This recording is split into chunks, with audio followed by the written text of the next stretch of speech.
My name is Jaideep Oberoi. Thank you for being here online as well. And now the session we are going to host is called Voices of Tomorrow, and the idea behind it is it's part of the capacity building work of the AXA chair, which funds partly the Center for Global Finance at SOAS. And obviously, it's a very important sort of role for any academic institution, any conference. And we're trying to experiment with this format, really, which is to have young scholars in terms of their academic age participating, sort of talking up from their perspective. And the idea is to have a conversation. So I'll invite you to sort of pitch in with your inputs, but mainly we want to learn the insights about the scholars and from them as well. So hopefully that's what they'll do. They'll present for about 10 minutes each at first. And then I'll ask them a couple of questions. We'll get a conversation going. And if you can add your valuable insights, that'll be really helpful. Okay, and so we'll see how the session goes, because we don't have a set format beyond that. Okay, so let me just name or introduce the scholar, our speakers today who are sitting on the panel, and then we'll I'll invite each of them in turn to come and speak for 10 minutes. Okay, so the first person who's going to speak is from your perspective, the second from the right is Raphael Kasonde. He's from the Bank of Zambia and the University of Lincoln. Then we have Catherine, who's right next to me, Catherine Tuhirirwe, who's from SOAS, and now an academic as well in a new position. And we have subsequently it'll be Chaofan, who's from Xi'an, Jiaotong-Liverpool University, and then Tianyi, who's from Oxford, and now living in Boston, I think. Yeah. So okay. So now we've got a very interesting profile also of the candidates. So I'll expand on that in a couple of minutes, but let's start with Raphael presenting what he's working on these days. Thank you. As you wish.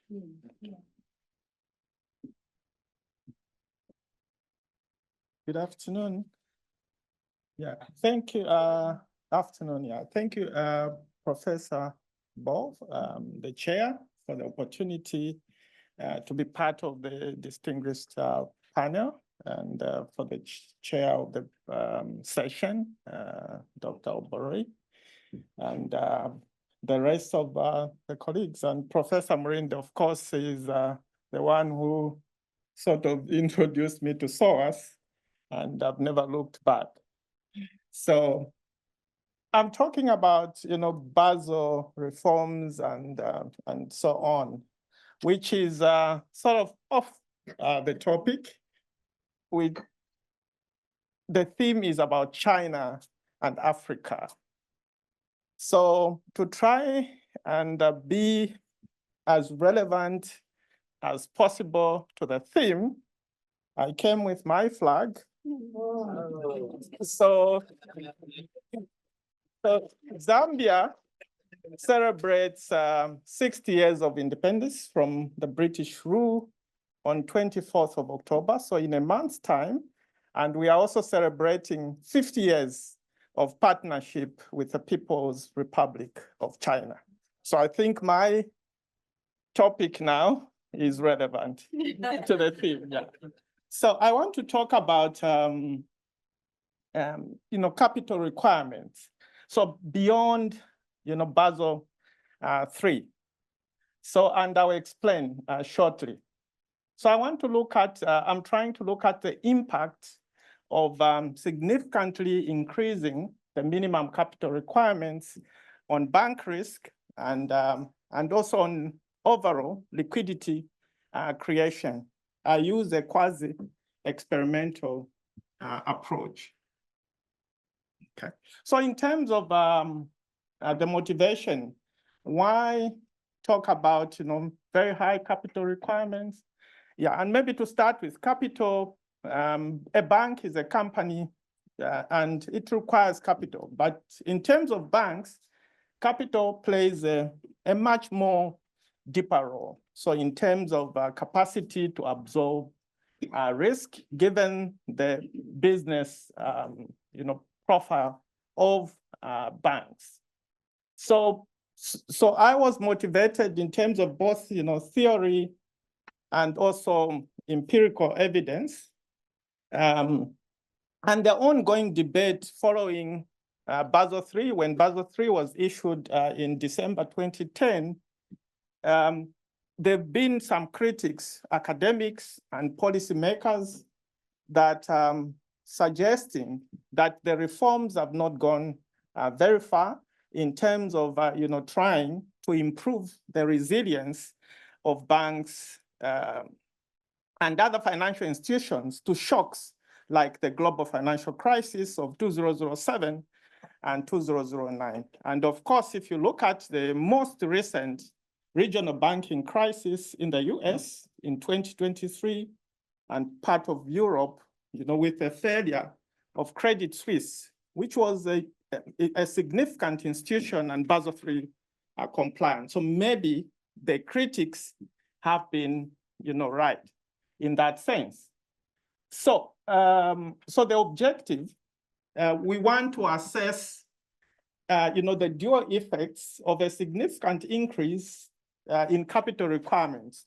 I'm interested in the leverage ratio because for a country like Zambia, which is in sub-Saharan Africa, which is sort of vulnerable, to shocks because it's a commodity exporter. So risk-based capital requirements are weakened due to dollarization and also risk averseness. So there's very little of lending. So as a result, in terms of the risk-based, the requirements would be far much lower compared to the size of the balance sheet. So, and hence my focus is on the leverage ratio. So we want to address the gap because a leverage ratio is a flat capital requirement, so which theory predicts that it will increase risk. And like I said, there's also a lot of empirical evidence in that regard. So in terms of the data, quickly, I use the Bank of Zambia 2012 new capital adequacy. So, and I found an opportunity to use a quasi-natural experiment with a difference in differences identification strategy. So what happens in 2012, the Bank of Zambia came up with minimum capital requirements, which were far much higher compared to what it was. But then they went ahead and set different requirements for foreign-owned banks and locally owned banks without regard to size or risk profile. And that provides a lab environment to perform a diff in diff. Okay. So in terms of the model, later on in the conversation, I'll be able to come back. So I use just a standard canonical difference in difference model with fixed effects, two-way fixed effects. So the NCF bank, in this case, it's a dummy for a foreign-owned bank. So it equals 1 if a bank is a foreign-owned bank and was subject to high capital requirements, so which were 5 times higher than for the locally owned banks. And then the post is binary, which equals 1 for a post policy period, which is between February 2012 to February 2019, and then the fixed effects. Then the interaction term, that's the DID, which captures the policy effect. So I'll quickly just summarize in terms of the results. The objective was to look at what the impact would be in terms of the risk and also in terms of liquidity creation, which is a primary function of banks. So as I conclude, so in terms of the overall risk, I use the Z-score, the log of the Z-score inverse. And then in terms of liquidity creation, I use Berg and Bowman's liquidity creation matrix, which is the CAT-FAT for total liquidity creation. As you can see in the interaction term, so higher capital requirements reduces overall risk for the banking sector, but at the same time, it has a negative impact on liquidity creation. So which means in terms of policy, regulators, there's need to balance the two. In terms of financial stability, higher minimum capital requirements, but bearing in mind that it can have an adverse impact on liquidity creation. So for most central banks in Africa, financial inclusion, which is part of liquidity creation, is a big objective. I'll stop here for time constraints. Excellent, Brenda. Thank you. 8 minutes only. 8? Yes. Oh, but that's nice. Excellent. Okay. Thank you so much, Raphael, for starting us off with some DID estimations. Our next speaker is Catherine, who's Catherine, do you have slides as well? So which I can put them on? It's okay.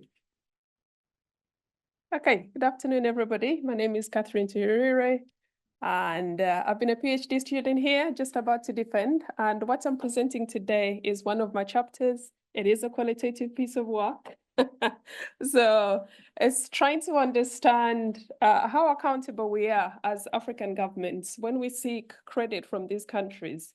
How are we maintaining those loans to ensure that we're tracking them and they're bringing in benefits as they should to the economy? So that's what I'm looking at today. Yeah, so essentially, as we all know in this room, Africa and China have had the relationship for many years.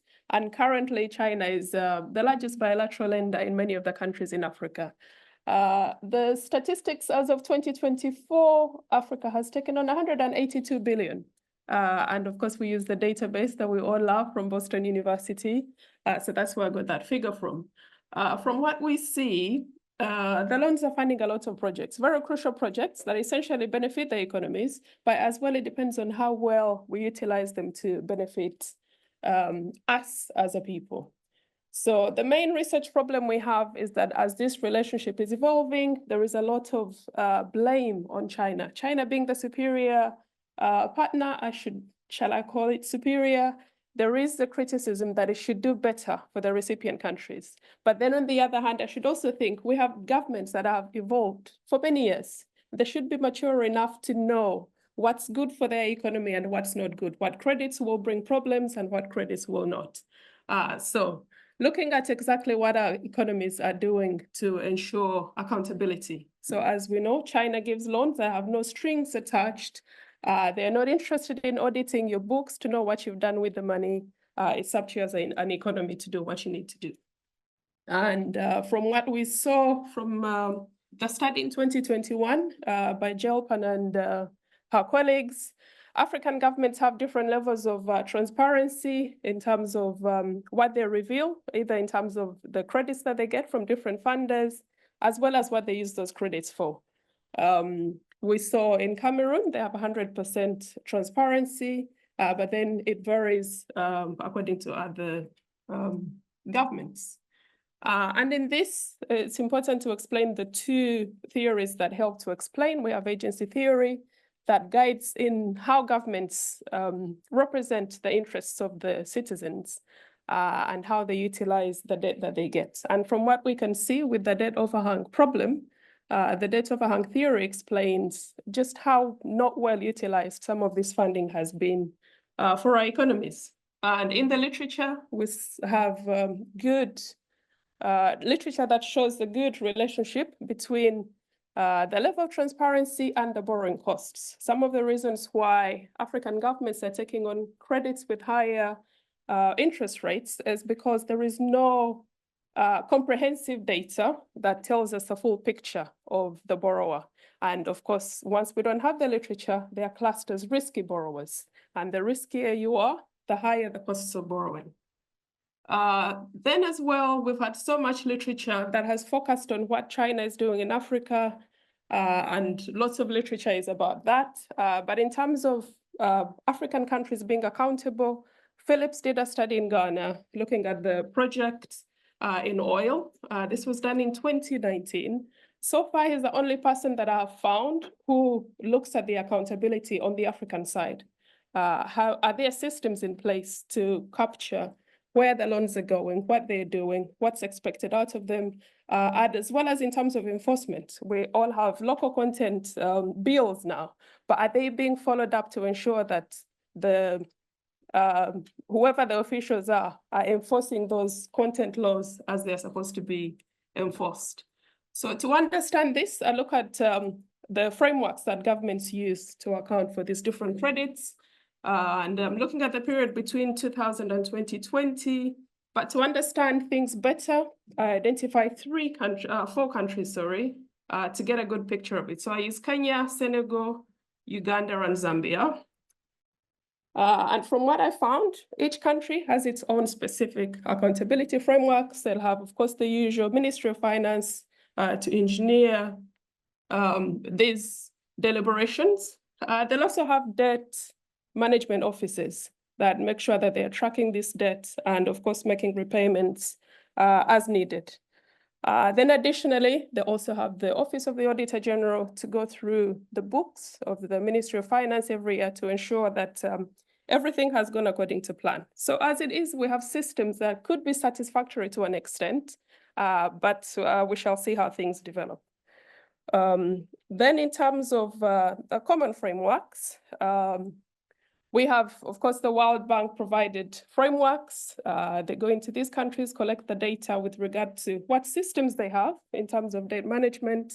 If they are, what tools are they using to collect that debt? How comprehensive is it? And as well, how does that build with the whole strategic objectives of the countries?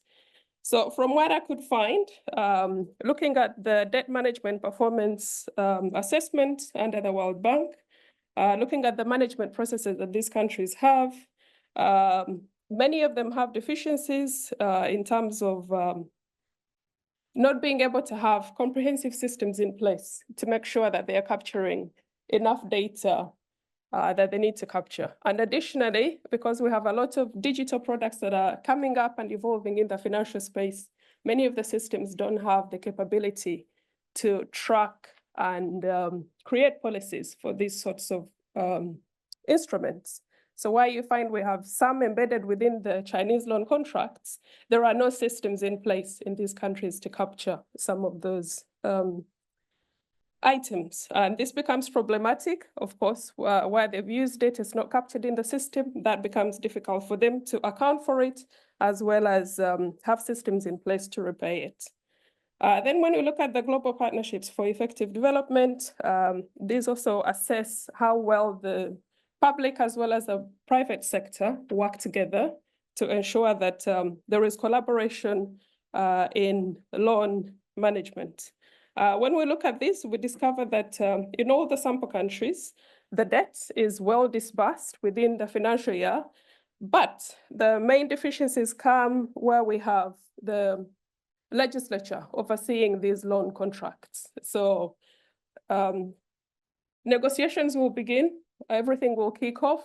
The parliament is aware it's happening, but you find the sessions that they have to cater for these loan contracts are not enough maybe in the year, and by the time they see to it, the loan agreement has been finalized. So there's a lot of very minimal legislative overview over these loan contracts.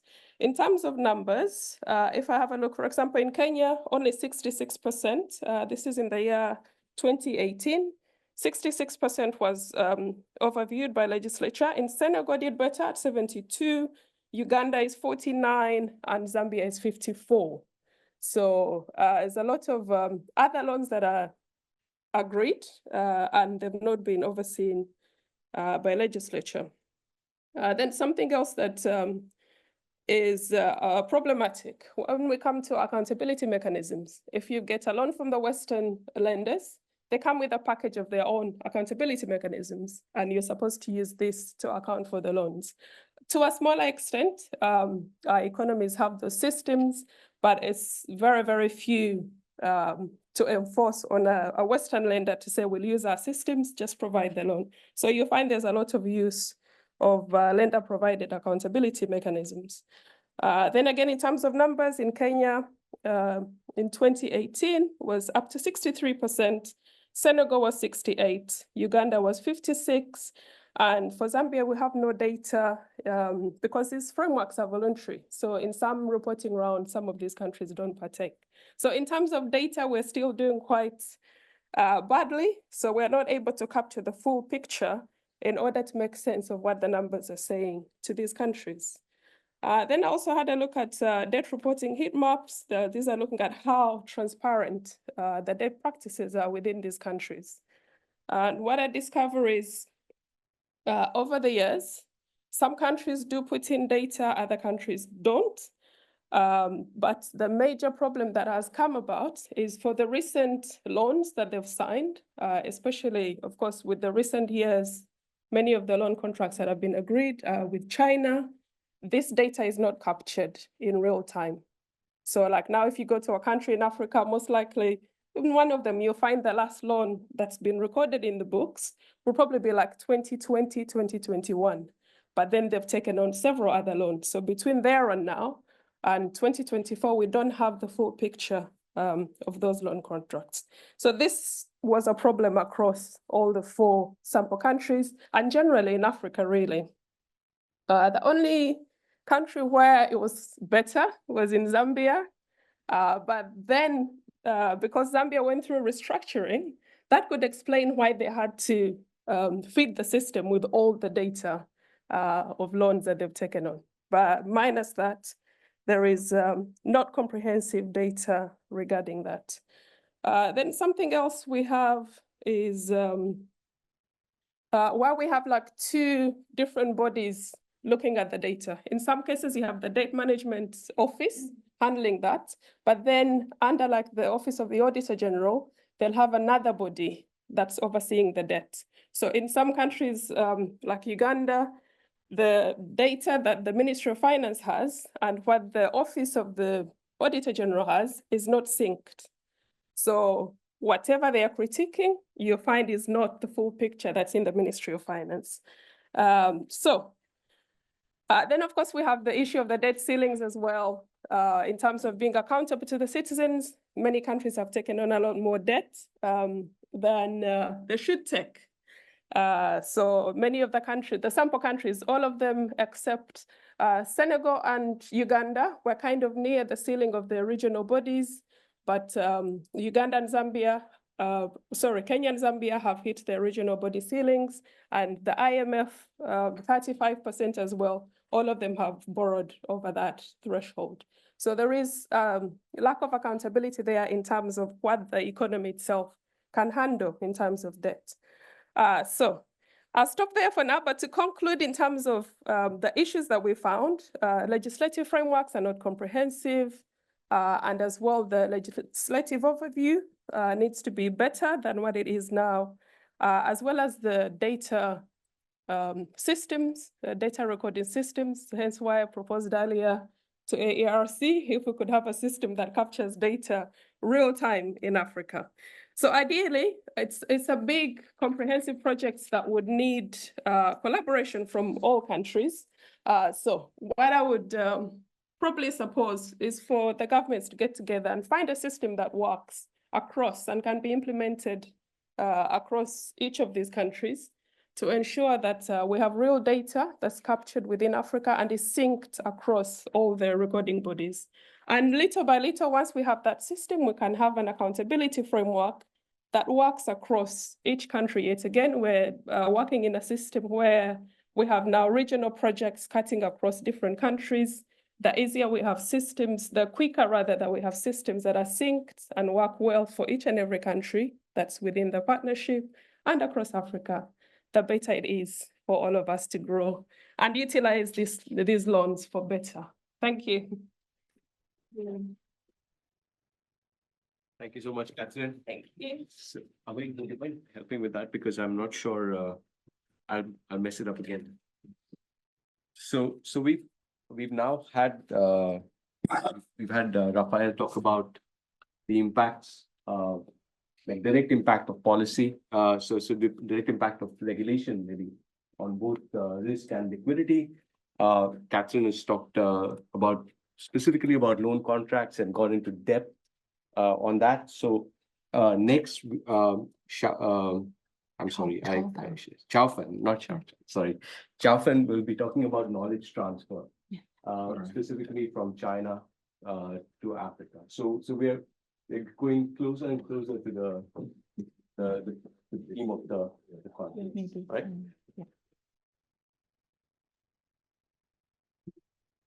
Okay, thank you very much. It's a great pleasure to join the discussion today.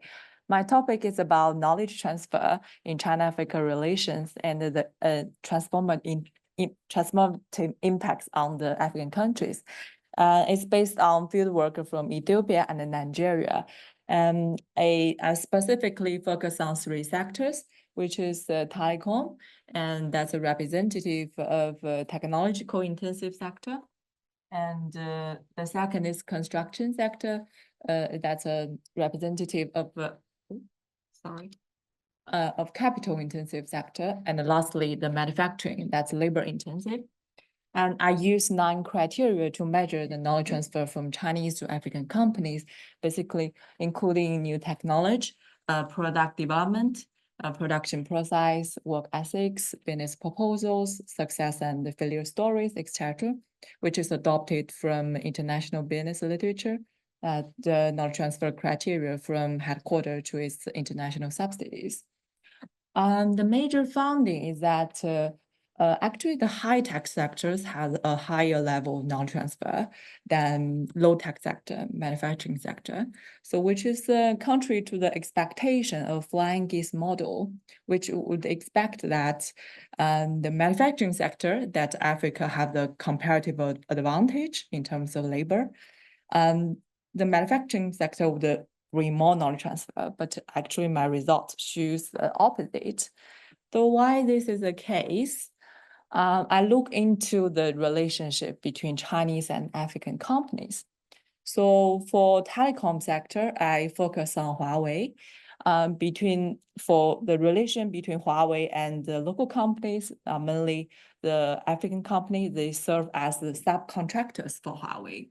What they do, for example, the Huawei whole contract, the big 5G or 4G network project, they will subcontract part of the work to local companies. The company will do the accessory, installation, and the commissioning for install this telecom base station. So, and at the same time, the Huawei will provide local companies with a number of training to qualify them, to teach them the technical skill to be able to do those site survey, installation, and commissioning work. And also Huawei has the test to the performance of local companies every year to be able to qualify them in terms of project delivery, in terms of technological capability. They should be qualified to pass the test of Huawei to be able to serve as their subcontractors. So there's a high motivation of Huawei to transfer knowledge to local subcontractors because there's a cooperative relationship between them. If the local companies, they are qualified, they can do the project well, Huawei can also handle more projects. They can give a subcontractor more work. And so as in construction sector, the local company, they also serve as subcontractor for Chinese construction companies. For example, if a Chinese company, they got a whole road project, they will subcontract part of the work like repaving, road lining to local companies. And on the construction side, there will be 1 or 2 Chinese supervisors to supervise the work of local companies and to make sure they are on project delivery. And they also have regular health environmental training for the local companies. And so there's also a cooperative relation between them, and there's a high motivation for Chinese company to transfer skills to local construction companies. However, in manufacturing sector, there is a little supply linkage in my research. I mainly focus on industrial parks in Ethiopia and Nigeria. It's expected that the industrial park will build a linkage between foreign and local companies, but actually it's not happening. But why this is the case? Especially in textile sector, most Chinese companies, they still import material from China instead of sourcing locally, because the material in China is very cheap. It's produced in large quantity, so has the scale of economy, making the price quite low. So compared to cultivating local suppliers, Chinese company prefer to import this cheap material from China. So this results in a little supply linkage between Chinese and African companies, so low level of knowledge transfer. And also the trust issue also matters. There's a low level of trust between them. And also there's a reluctance of Chinese company to cultivate local company. They are fear that they will become their future potential competitor, as because there's a low threshold in the manufacturing sector. But at the same time, if we reflect the high level knowledge transfer in the telecom and construction sector, there's also limitations. In telecom sector, although this local company, they can install the equipment for Huawei, but it's very difficult for them to produce it. They can only remain in the downstream of the value chain to serve as an installer, but it's hard for them to move up in the value chain to be able to produce that equipment. So there's a limited transformative impact in the knowledge transfer. So as the construction sector, although the local company, they can do the part of the work, in terms of construction capability, they can do like a whole country a whole building to build a high level building. But the problem is financial capacity. To be able to serve as the general contractor, you need to have a high cash flow to make a construction project run, to buy the material in advance. And especially for African government project, and sometimes they don't have enough funding. They cannot pay the stage payment on time. Actually, the African government, they prefer to give the infrastructure project to foreign companies, because foreign companies, they have a high financial capacity.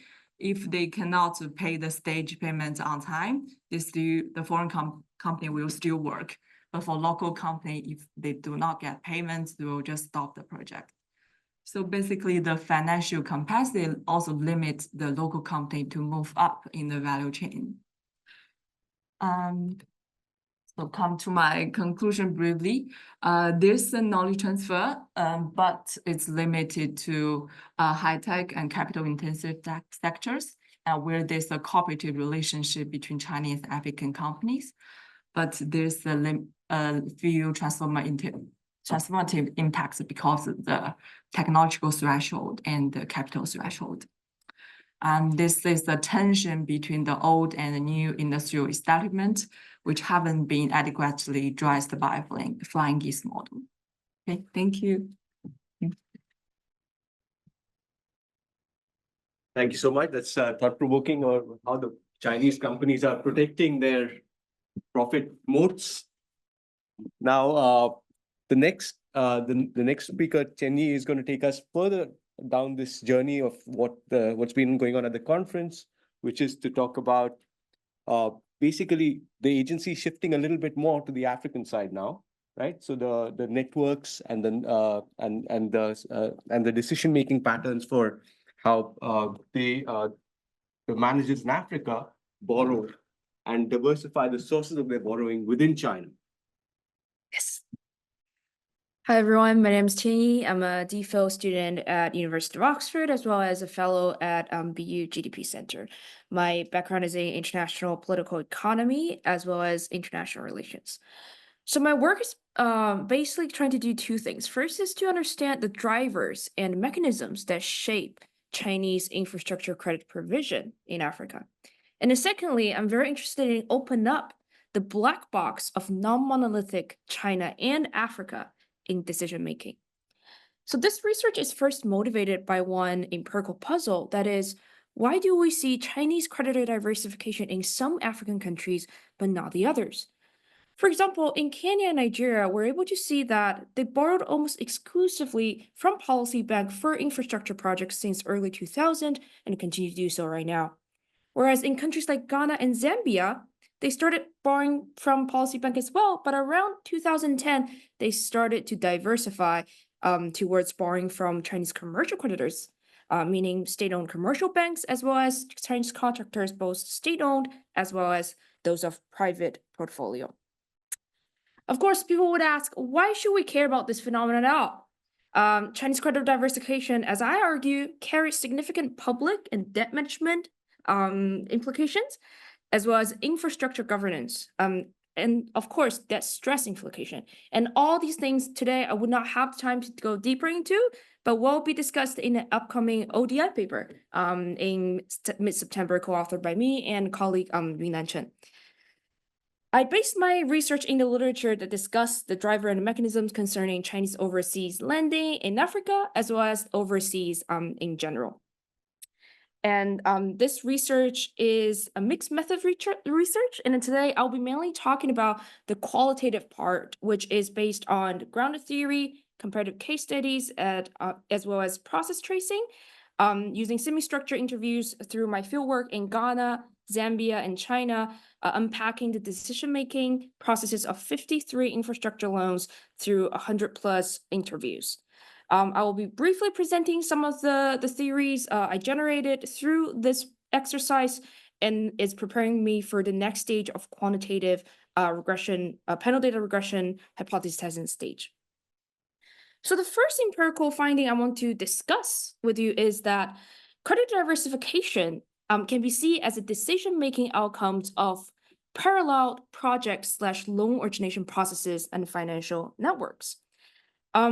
And so there are specifically 2 processes and 3 stakeholder networks involved.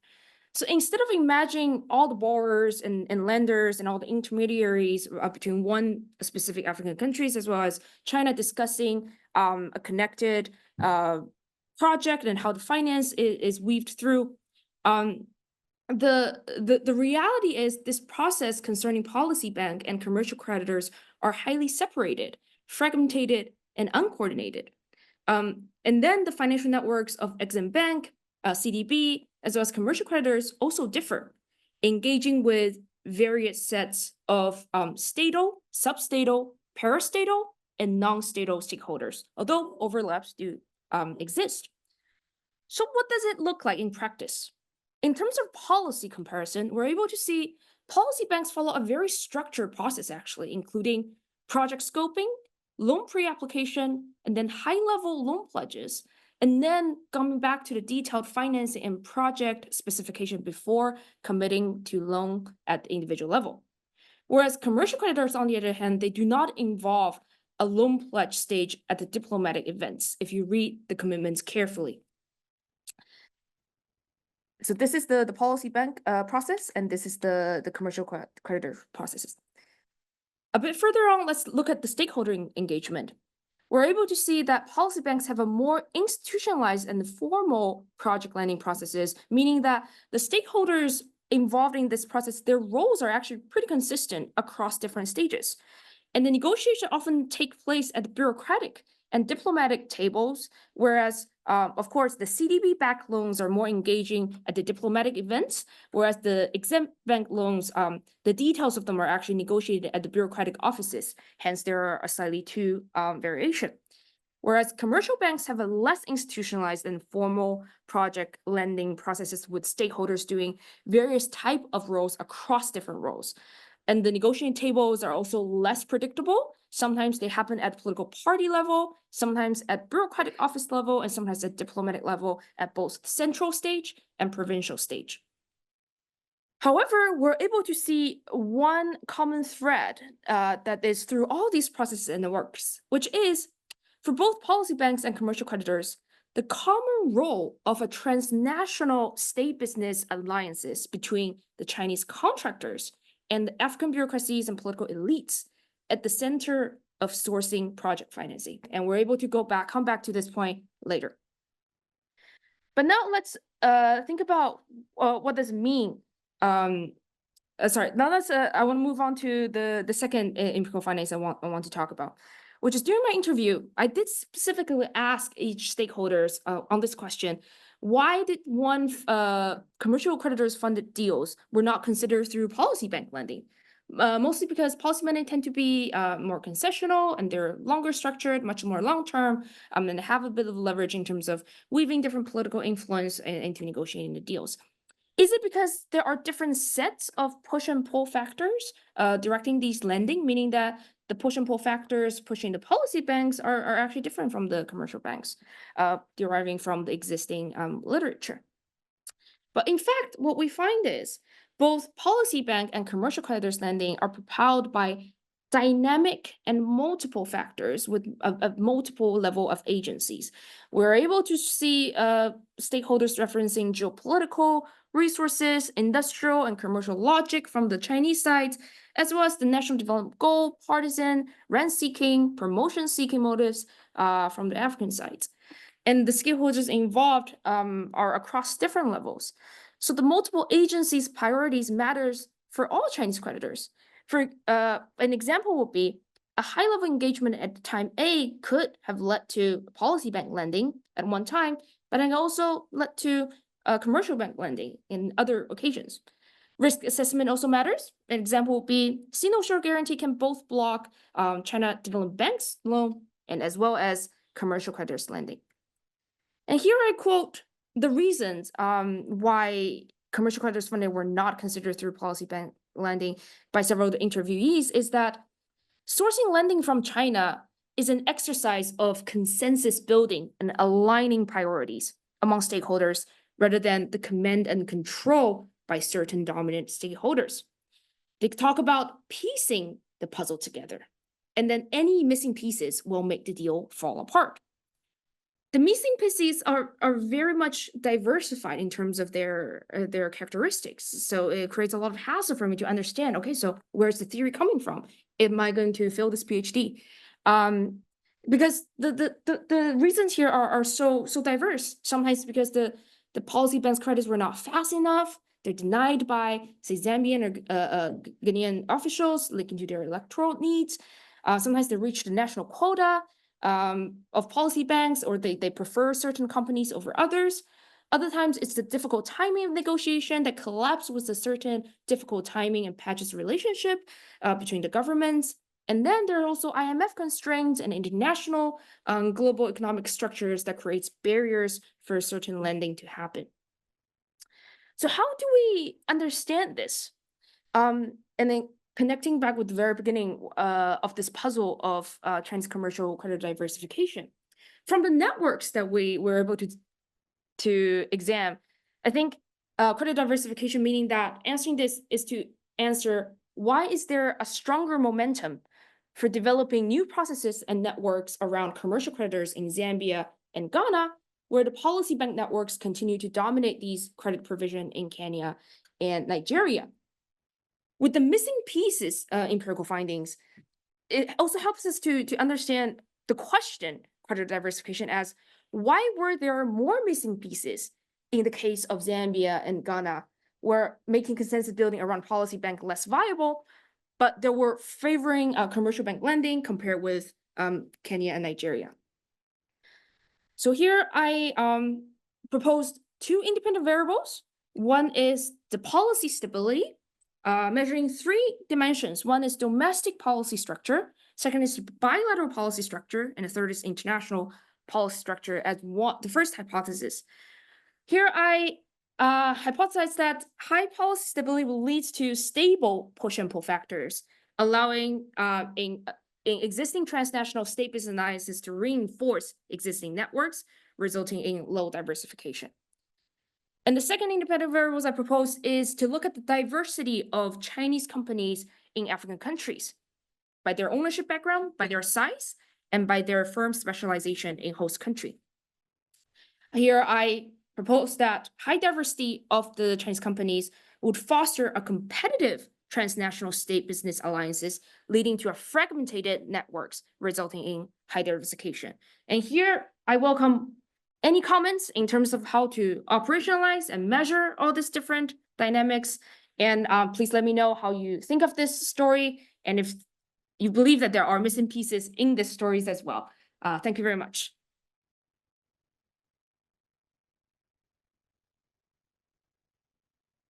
Thank you, Tianyi.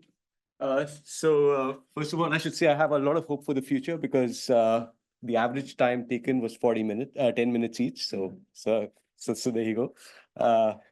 Now, the four panelists today are at different stages, slightly different stages of their journey.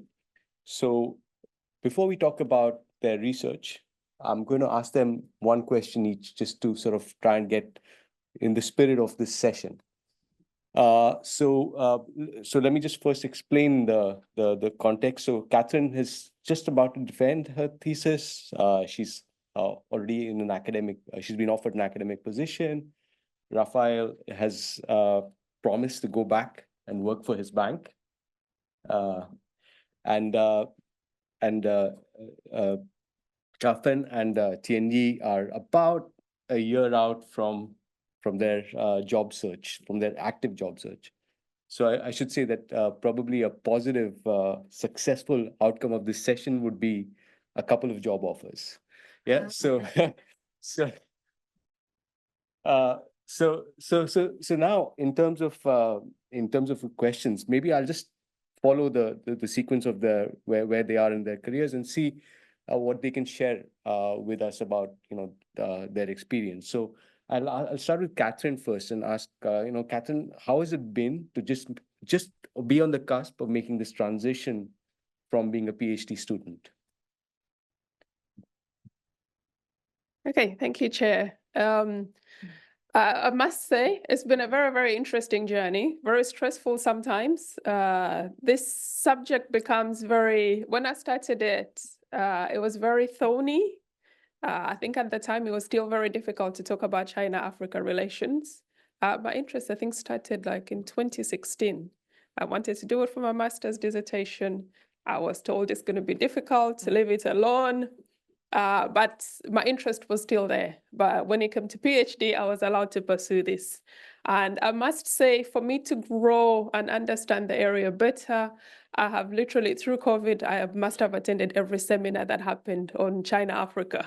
Regardless of the time it was, I was up and, getting to know the topic better. It's still a very difficult relationship to understand, but because I've been able to, first of all, attend SOAS. SOAS is a very multinational campus where you get to talk to different people. And of course, we're on the shoulders of these giants, Dr. Mrinde and Professor Mrinde, sorry, and Dr. Alexander as my main supervisors. So I've been able to bounce ideas back and forth from them, ideally what's happening on the ground, as well as how I can translate that into academia. And that has helped me to grow, not only as a student, but also as an academic and also a voice within society. And then, of course, we have conversations that take place within the Western side, but there are also conversations that take place in Africa. And most of the times, they're not exactly merged. The view that you get from here will be different from what you get from the African side. So I also try to engage with my African side to understand exactly what's happening there. And that has also helped me to grow and also grow my network and be able to kind of hone myself into the field. I know the chair has mentioned I got an academic job. Yes, I like teaching. And actually, I've grown as a teacher at SOAS because they've given me the chance to explore that side of me. And I've enjoyed it. I actually used to have my lectures in here. So going forward, though, because this is an area that I love, and I'd love to see Africa grow in that area, I would still position myself as a third person waiting for a job. So I would love to work on projects in Africa that help to propel us into better growth than we currently have, especially in terms of optimizing the credit lines that we get. So if there is anybody looking for support in that area, I'm one of those. So I'll stop here. Thank you very much. Excellent, Catherine. Thank you. And so this actually reminds me of the fact that we can see that the Voices of Tomorrow panel could be filled with researchers who are focused on such a specific topic. And that's quite promising as well. And also, I mean, Catherine has done a great job of building her brand, which is what I was going to ask her next. But so we'll move on to Raphael then. And if I can ask you, Raphael, because your research is so specific, policy oriented, and regulation oriented. What are the challenges you face as having come from a bank into an academic role and then going back to a bank, of translating your academic research into crisp policy messages? Okay, thank you. Thank you so much, Dr. Oberoi. Firstly, I come from mainstream, banking supervision, so which is largely operational in nature. And out of those operations, we come up with a lot of policies that we hope would, influence the outcomes that we seek. And from my experience, I spent about, before moving to the UK in 2021, November, for my PhD full-time, I'd spent, I think, about 18 years on my desk as a senior banking supervisor. And I was part of the bigger, African group. So Zambia, like many other African countries, firstly, we have the Association of the African, governors. And then under that, there are structures that focus on financial stability, monetary policy, on supervision. And then within the different regions of Africa, we also have the economic blocks. And Zambia belongs to, for example, the Southern Africa, SADC, and then also COMESA, which includes East Africa and, Egypt. So it's a bigger group. So my experience has been whenever, for example, Basel pronouncements are out. So we sit in a room like this and decide, guys, there's Basel III. We need, to be seen to be, part of this, global environment. There's no evidence, specific evidence, based in terms of why we want, to implement these Basel policies. I know, for example, there are some academics that have done quite a lot of work, like Torsten Beck, I believe it should be at Florence. And then there's also Professor Jones, I think at Oxford. So she's done a lot of, work in terms of, Basel implementation in Africa and how ineffective, it's been. So, and that's how we make, decisions. So to find, policy relevant evidence on Africa, you struggle. There are many reasons. So one of the reasons is data. And it explains why maybe 70% of the research on banking regulation is based on the US data, followed by European data, because data is available. Most of the banks are listed. So if I struggle, I go into Bloomberg to find listed banks in Africa, it's a handful. So most of the data is prudential. So I benefited because of my network association with the central bank to use this prudential data, which is quite, rich in terms of the variables that I'm trying to look at. And then the academic rigor has helped me to take, a step back and reflect. And through extensive literature, review, to look at things differently, more in terms of, focusing more on the outcomes and not necessarily on what, for example, the people at Basel, say. Basel, it's a specific committee and they've got interests. And to say the truth, like Africa, most of us, we are on our own. Basel agrees they've got broader interests, so which might not necessarily be in our interest as individual countries. African countries are struggling in terms of, volatility in the economies. My country is part of the sub-Saharan African countries that are commodity dependent. So each time there are movements, there's volatility in the exchange rate, which impacts the bank's balance sheets immediately. So even to set up minimum capital requirements becomes challenging. So you'll find, if I give you an example, let's say between 2012, when in Zambia the capital requirements were raised, the dollar to our local currency kwacha was 1 to 5. So yeah, 10 years later, it's about 25 to 1 to 25. So you can imagine the capital requirements, which were equivalent to $100 million in 2012, by 2022, you divide that by 25. It was just about $20 million. So you find we struggled due to this volatility.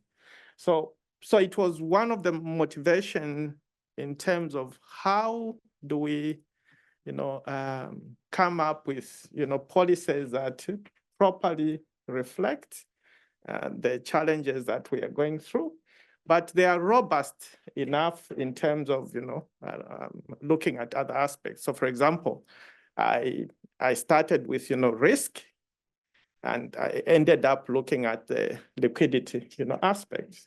And so in short, I think going back, it puts me in a better position in terms of how hopefully I can advise my institution specifically, but also the bigger group like the SADC, the COMESA, and through our interaction. Yeah.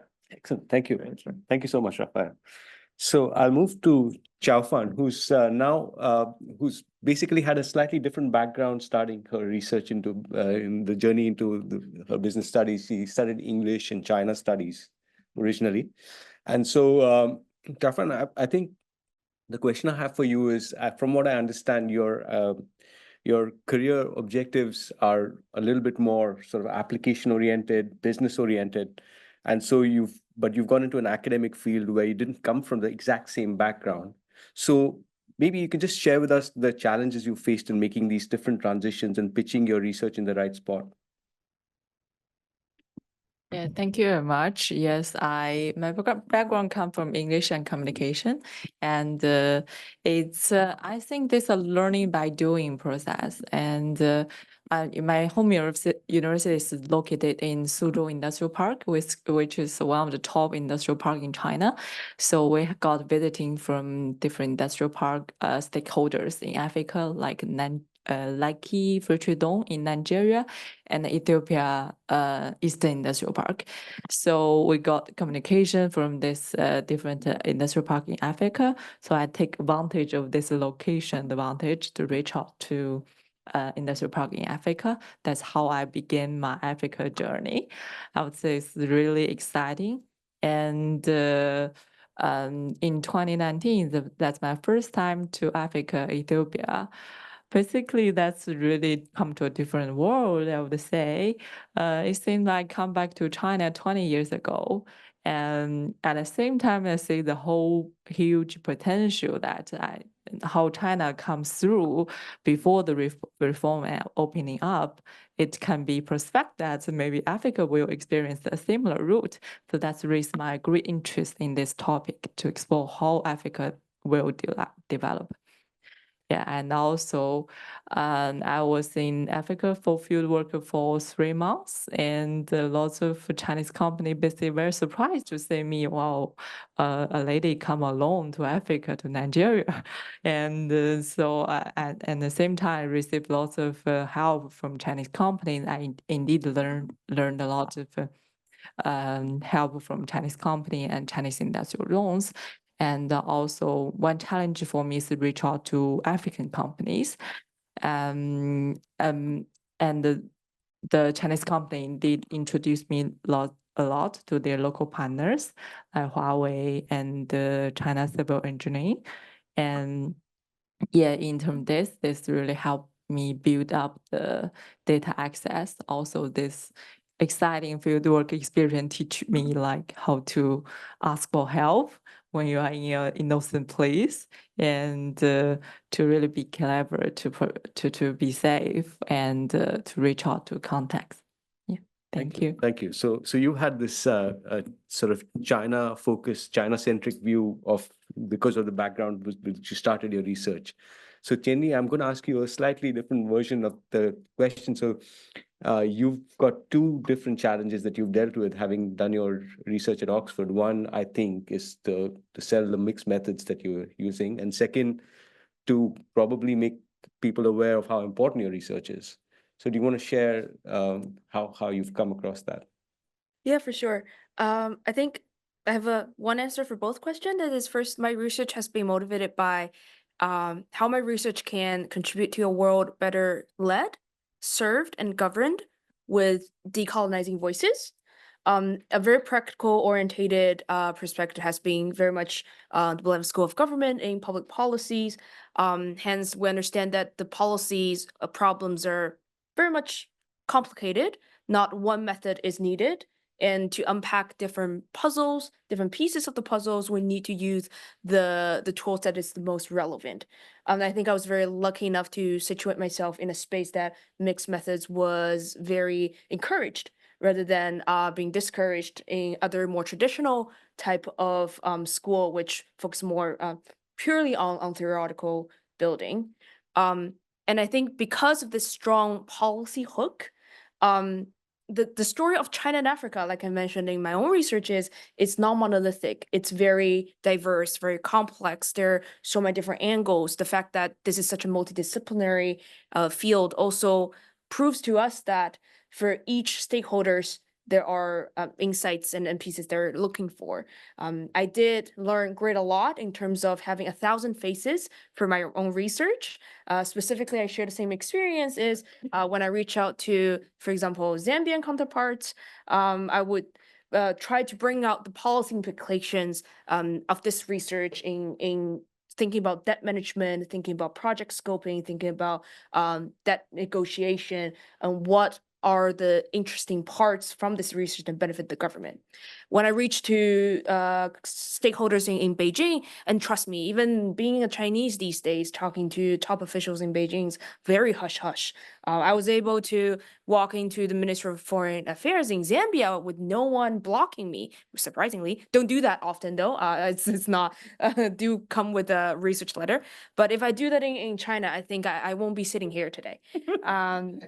So I think in terms of pitching that story to the Chinese stakeholders, for me is, again, referencing what I think China in today's world, what they're seeking, what their responsibility as a rising stakeholders at a global stage, and what they need to do better, and what a lot of the problems that they're facing right now is also because of lack of policy making, of strategic thinking in advance. And I think they're also seeking some technical solutions and navigating through them. So yeah, I'm still learning, of course. There are days I cried in my own bedroom, knowing all the 10 people I reach out to has said no to me. But then there are wonderful people sometimes coming in front of me and then supporting me in this research and really see the value of this research. I think I cherish those days very deeply, and those are the days that give me momentum to keep going. Thank you. Excellent. Thank you. So on that positive note, maybe just before I ask any further questions, I'll open it to the audience to offer some comments, ask any questions they have in mind, keep the conversation going. So we'll start right at the back, and then Richard.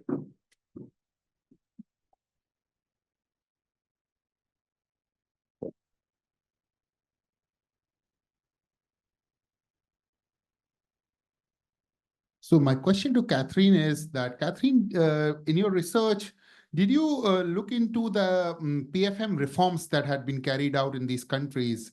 Basically because these reforms are generally funded by the Western countries, Scandinavian countries specifically, and then they have a lot of, they're tech heavy in nature. They're more about automation. So are they deliberately not addressing the debt ceiling? Because I've also realized that debt ceiling has never been addressed properly, and that's why there's a debt overhang situation. But the dichotomy is that these reforms are funded by the West. Consultants from the West come in to, advise on these reforms, but then the debt trap has been blamed to China. So I don't understand. That's something I wanted to learn from your research. Did you ever, understood this element or during your study? My second question is to I have to pronounce the name, Chaofan. Am I right? Yeah. So because I've done a similar work on subcontractor and relationship and neoliberal approach of large corporations towards managing subcontractors in developing countries.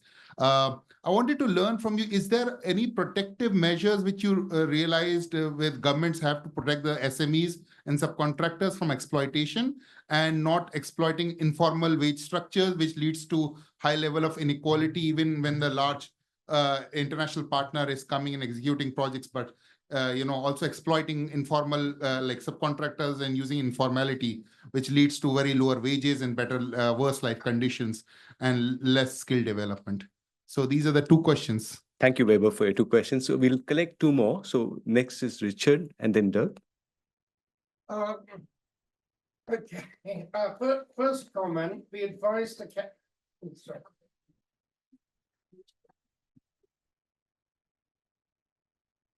I was about to say I don't normally have a microphone when I teach in here, and then I remembered actually I do. But the first point is that the advice to Catherine, don't explore China-Africa relations, did not come from me as her supervisor. I should have been explicit about it. No. I was. I think it's great. I loved hearing what Raphael had to say about you questioning, and this would be something I would urge you to do, and that is be part of the growing voice that says that global standards, in inverted commas, imposed by the West don't necessarily work for Africa. And I really appreciated you saying that actually Basel III does not work that well for Zambia, and this is why. And a comment for you, Chaofan. It's great. I saw that in your presentation you were talking about culture transfer. And I saw that you did your master's at Jiaotong, and I know that you've in your English studies you've looked at cultural differences and looking at different cultural perspectives, and I would encourage you to really drill down on that, because as you know, the cultural differences between China and Africa have sometimes been controversial. And so I would encourage you to use your work to try and bridge that divide. So I don't have a question. These are encouragements. Very helpful comments. Thank you, Richard. And Dirk. Thank you. Yeah, I was part of this VIII Growth Research Program, which also looked at the, which also had a grant from with Emily Jones, which was indeed the looking at the Basel, the Basel arrangement and whether they were appropriate to the two African countries. Very interesting grant, I think. Now we're also part of one part was also on China Africa, and there were a range of research grants in that as well. And I've also listened today and yesterday to a range of presentations. I wanted to comment on the third presentation of Chaofan in that context, but I think it's a wider point, is that so what's really interesting is that you look at linkages, or you look at a sort of technology transfer through linkages probably, and which could happen through linkages. And you find not so many linkages at the moment, or subcontracting arrangement, for example, in the manufacturing sector. But that's the case quite a lot. If you look at the evidence more generally, not just Chinese firms, but generally, is that at the beginning, when firms locate somewhere, they may not have that many linkages, but later on, the foreign firms may have more linkages. I mean, that was the case in Singapore Islands, when they had the special economic zones and so on. But it could also be the case that it is a sector-specific thing, so that basically some sectors just are more prone to having linkages within the local economy than others. And so the wider point is more about, so what is so special about China-Africa in this context? And that's for many ideas presented also in the AERC panel, I think, is China-Africa, so the fact that China has an impact on African economies through linkages, so is interesting, it's important to know. But for policy implications, I think you also need to know a bit more. You need to know what is special about this relationship that is different from any relationship that you have otherwise. Okay, do you need to do anything different from what you otherwise have done because there is a Chinese firm compared to another foreign firm or compared to a domestic firm? So are these linkages different? Is the technology transfer different from the technology transfer that takes place between just two domestic firms, or between, say, an American firm that locates in that economy? And that I would be interested in, and it's just to push the research on China-Africa a little bit further. It's not just whether there is an impact and trying to explain that, but also to sort of think, is it different? And do policymakers in African countries need to do anything differently when it comes to dealing with a Chinese firm compared to an American firm or a UK firm? That's just it. And I don't know whether you have a particular answer to that, or whether anybody else on the panel has answers to that. But I find that question that we need to dig a bit deeper there, I think, and just do more there. Yeah. Thank you so much. I think now we've collected some questions. Let's have some responses, and then we'll move on. Okay. Catherine, you want to start? All right. So with regard to the debt ceilings of these many countries, I did discover there is a big idea with in terms of sovereignty with these countries. In some cases, and I know Europeans work well together in certain cases, and they respect each other's boundaries. What I find in Africa, we have all these monetary unions, but there is lack of respect for the respective monetary unions. Like in Kenya, for example, they put their threshold to 55. And this was decided in Parliament, knowing that it's over and above what's expected within the monetary union of 50%. So they outrightly disregarded the regulations of the monetary union. So hence why, as I go along, I keep proposing it. It doesn't do us a favor as Africa. We've noticed as we go along, it's not good enough to work as singular countries. And at the moment, not even like regional bodies are not working out as well as they should, simply because of that lack of respect. Depending on how strong the economy is, somehow they think they have better ground, which is another, I did propose for my PhD, to have kind of a framework where countries work well together. But I have pushed back from people saying the higher economies will always take advantage of the smaller economies. But then I kind of think we could do like a rotational membership or rotational management. So where the larger economies work with the smaller economies in order to propel those policies. There is lack of respect for each other in Africa. It's quite explicit.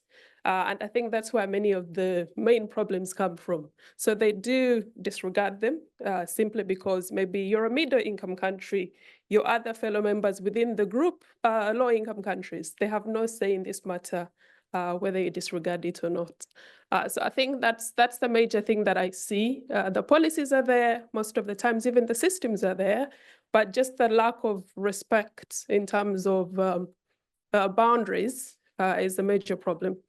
Political will, when you say political will is a major deterrent? There is that as well. Yes, we can't disregard that in Africa, especially. Yeah.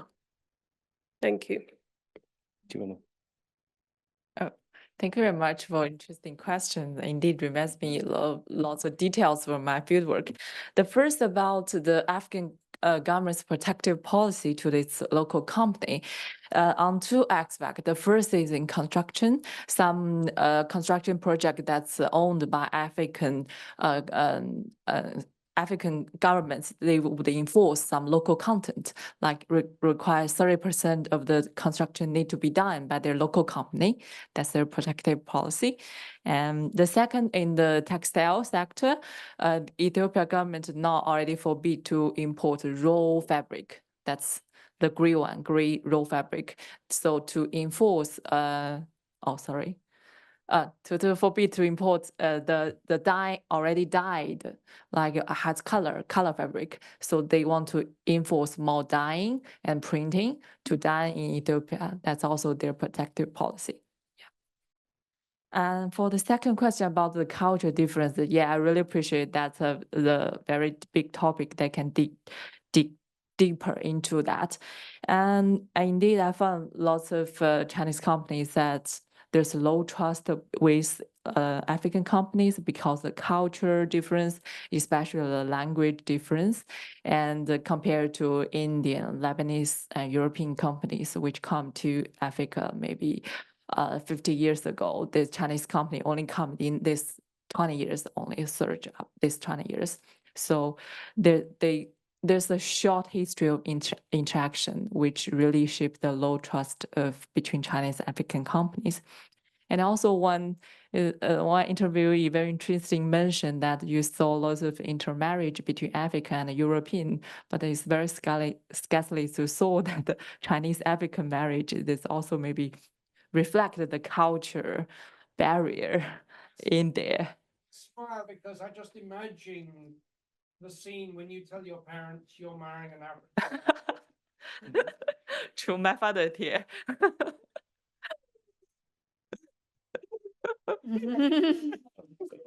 Yeah. The parties. Yeah.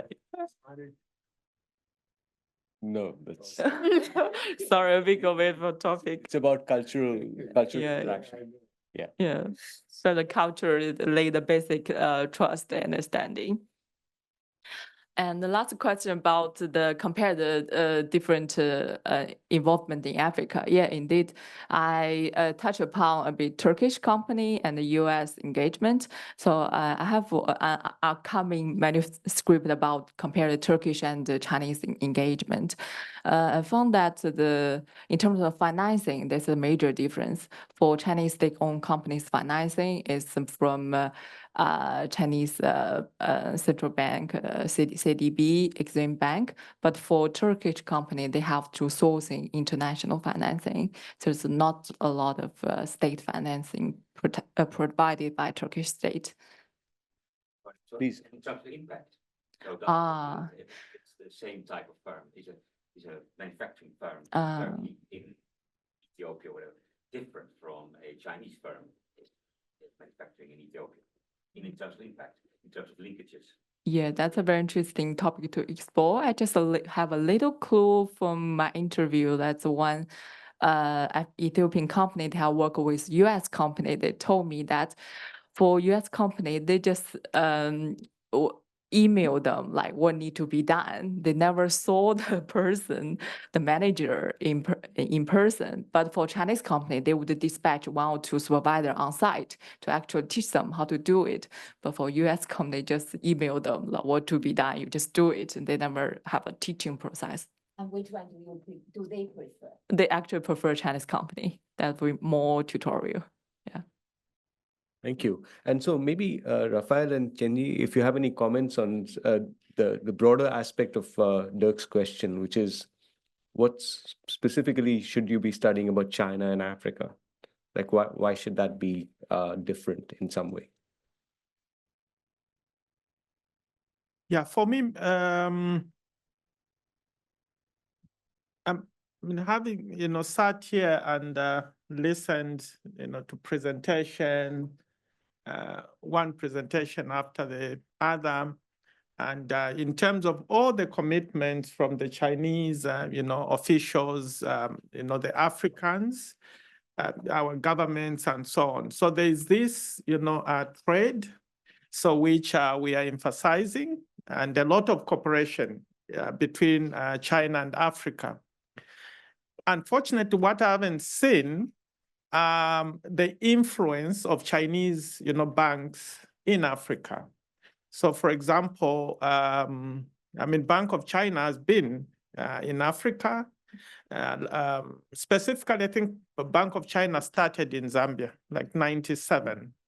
So, but the role it plays, it's not a very major, role. It exists. So mainly is to help, in terms of payments between China and Africa. So I would want to see, because the relationship in terms of, impact, economic impact is significant. So we also want to see Chinese, banks competing with European banks in Africa. Okay, so you have all these major groups that have been in Zambia, for example. These banks have existed, the British banks, pre-independence, post-independence. They've been dominant. They've been doing the same things. When I read, some problems in 1970s when President Kaunda, for example, wanted to nationalize the financial system. When I read that report and when I look at what's happening, it's still the same. Nothing much has, changed. So I know they've been participating through Pan-African banks. For example, some of the big Chinese banks investing in a South African, standard group. But I would want to see, participating more just to provide the competition. We need to have a financial system which is competitive. I think that's what I think. Thank you. Tianyi, do you want to add something? Sure. Why specifically looking at China and Africa? I think one reason that motivated me was that a lot of the IMF program didn't work in African context. For example, public finance management, making it more efficient, transparent, not saying that they're not important, 100% believe that they're important. But I think a crucial question, not understanding what is happening between the way government interact with each other, really contributes to why these programs didn't work. In the case of my study, it shows that when it reached the stage of public finance management, all the projects that are already being scoped, the baby's already in the belly, the companies are able to find a way to even compete in the public finance management in a very legal way and to get the tender. But the crucial problem is that the government lacks the capacity to plan their infrastructure development. A lot of time they delegate these agencies that are supposed to be of government capacity to their technical counterparts. So I think IMF or probably World Bank next stage should think about capacity buildings in the institutional level, having National Development Bank pulling up institutional personnel in terms of organizing these capacity scoping. I think those are the potential policy implications that I would give in looking at China and Africa relations. It's because I think there comes to a point where we need to recognize the relationship engagement between China and Africa, and then also probably between BRICS and also among the general global South countries that just give the rights to their own in terms of these new engagement. And then think about it in terms of the way they manifest in aligning interests and why sometimes they are problematic in a way, but it can be solved. So yeah, I think that's the main motivation. Excellent. Thank you so much. So we started about 10 minutes late. This conference cannot be accused of shortchanging the voices of tomorrow, but we are 4 minutes over 4, and the next session is supposed to be at 4. So I'm going to ask one question that was asked online, and one of you can answer that, and I think then we can do the changeover. Okay, so the question is from Eyob Esatu from Ethiopia. He's the CEO of ISD Africa. And I'm assuming he says they're very delighted to join us again. And the question is, how can African commodity volatility be adjusted to accrue development gains for African countries in the context of the huge trade imbalance between Africa and China? Does anyone want to try and answer that?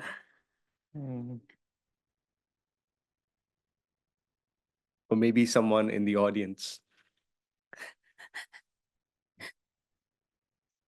Let me have a go. Thank you. Yes, again, going by my idea of having us working together. I know some countries are doing better in terms of their commodities within their countries. I'm struggling to remember the country. It's in West Africa, though, where they have farmers bringing in their produce for a standard price across board.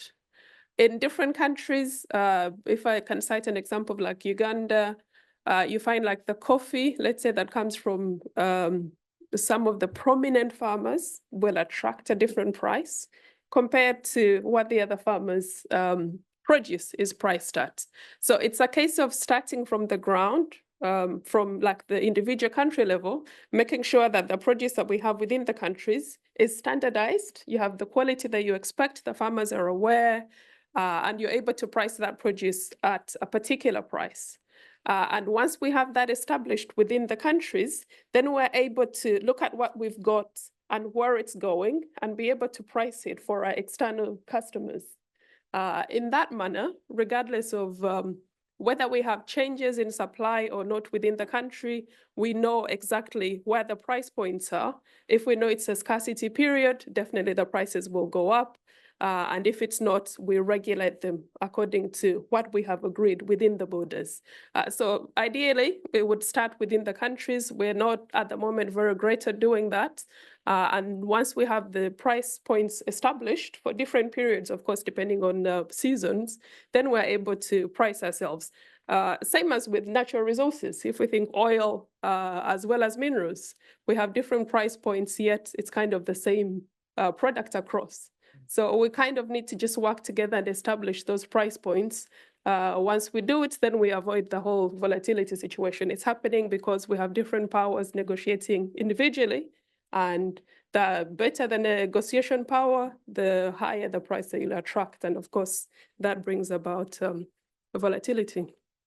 Thank you. To add, for example, if I'm a farmer, I may be able to precise something based on my agricultural product. But for minerals, I do not have the capacity to process it. So the key issue here is the value added. So you need to have the manufacturing. You need to tell African countries how to process those natural resources and then to add value. So that's the manufacture. That's why industrialization, modernization now are very popular terminologies. Yeah, sure. Thank you so much, Hong. And I think it's, I'm not sure, but AOB has raised their hand. Is that, and that's okay? All right, okay. So if we can just express our appreciation for the panel. Thank you so much.